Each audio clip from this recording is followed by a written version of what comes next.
famous Greek storyteller Aesop said, "No act of kindness, however small, is ever wasted." No quote rings truer, yet in today's world, the art of kindness eludes many.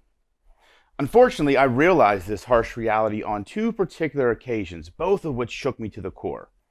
Now, the first one happened quite a while ago. At the time, I had the opportunity to share my career journey with some high school kids. Now, as a dad of three, I love the opportunity to speak to groups of kids. For one, I get the chance to pretend to be that cool dad that kids their age want to hear speak, and I get that inside view of the environment my kids operate in. But that day I got this gut punch because the environment wasn't what I thought. And one thing I said that day made me realize this. Now, at the end of my talk, I was asked, what's the one thing that matters most in the business world? Easy question, I thought, and my response was kindness. And that's when it hit me. The looks I saw in that moment shocked me. It was as if no one's ever told those kids kindness could take you far in life. Now, maybe it was because this bearded, stocky guy was telling them, or maybe I didn't fit the stereotype of what a kind person looked like in their eyes. But I don't think that was the situation.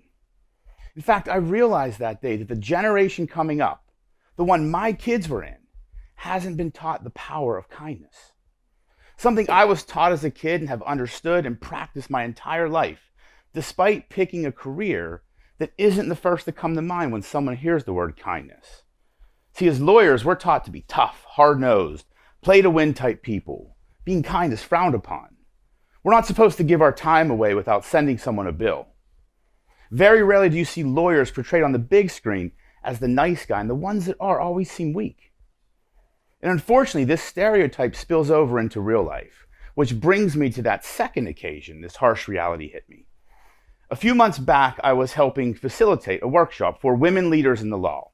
And after the workshop, I had the chance to speak to some of the women about kindness. Now understand, this room was full of amazing, bright lawyers, future leaders in the law. Yet each woman in that group told me that during their annual reviews, their kindness was frowned upon. They were rated lower for being too nice. This is a problem, not just with kids, but in the business world. Why is kindness still looked at as a weakness? I've always played differently. I believe in what I call the unbillable hour, giving my time with no expectation of anything in return. This has been my biggest strength and has led to the amazing opportunities I've had in life. But unfortunately, kind and compassionate people, especially in the business world, have become the minority. But we have to sway the narrative. We all need to understand the true power of kindness. Study after study has been conducted on kindness. From creating high-performing people in profitable companies to changing culture, kindness has been shown to do it all. Now, there was one study in particular that actually blew my mind, and after reading it, I now know how to rewire it. This study conducted by Sean Aker found that engaging in random acts of kindness for 2 minutes a day for 21 days can rewire our brains to be more positive. And when our brains operate from this positive state, as opposed to negative, neutral, or stressed, amazing things happen. It's been shown to increase our intelligence, our creativity, and productivity. Just by doing what we were told to do as kids, be kind. Now, on top of that, just witnessing acts of kindness has been shown to have this profound effect.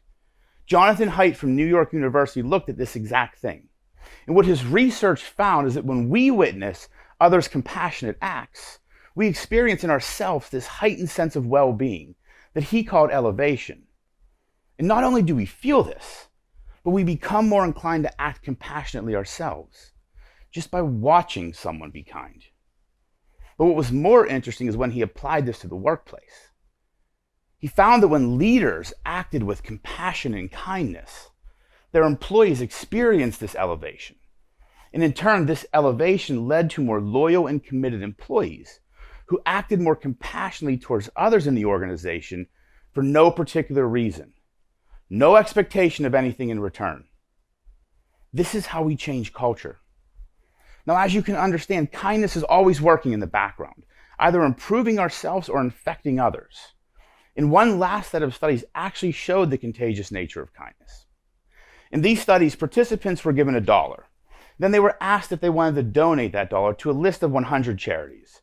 And after they decided, they were then shown a list of the last 100 donations made, which were manipulated by the researchers to show the participants that they either lived in a generous or stingy world based on the amount donated. Then, in this follow-up task, which seemed unrelated, the participants were asked to respond to a note written by someone that described the ups and downs of their prior month.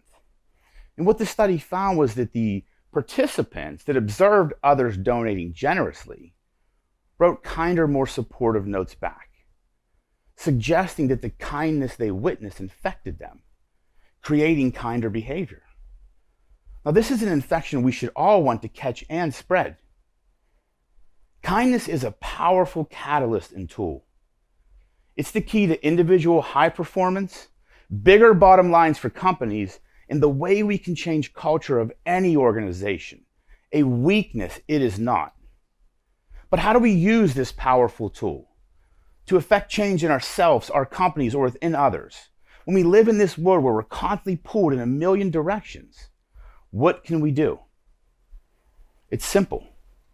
We can spend a few moments each day just being kind. Now let me explain. I believe there are 4 simple things we can all do on a daily basis to harness the power of kindness, no matter your profession or station in life. We can share our knowledge.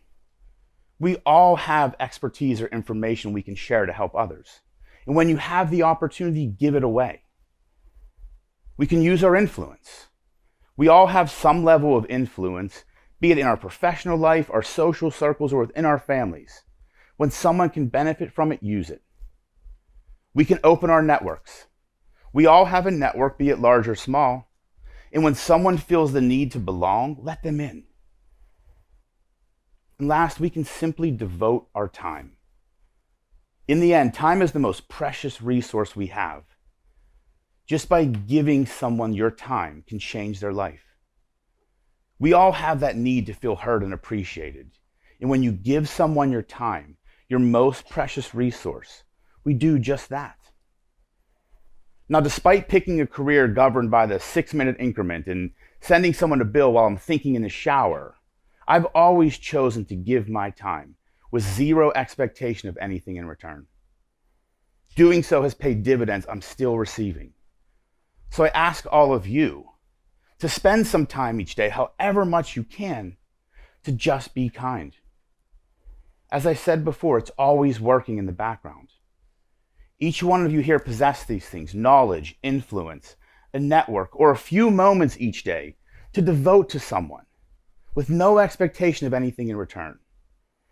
So I ask that you make a pact here and now to use one each day so we can begin to transform culture.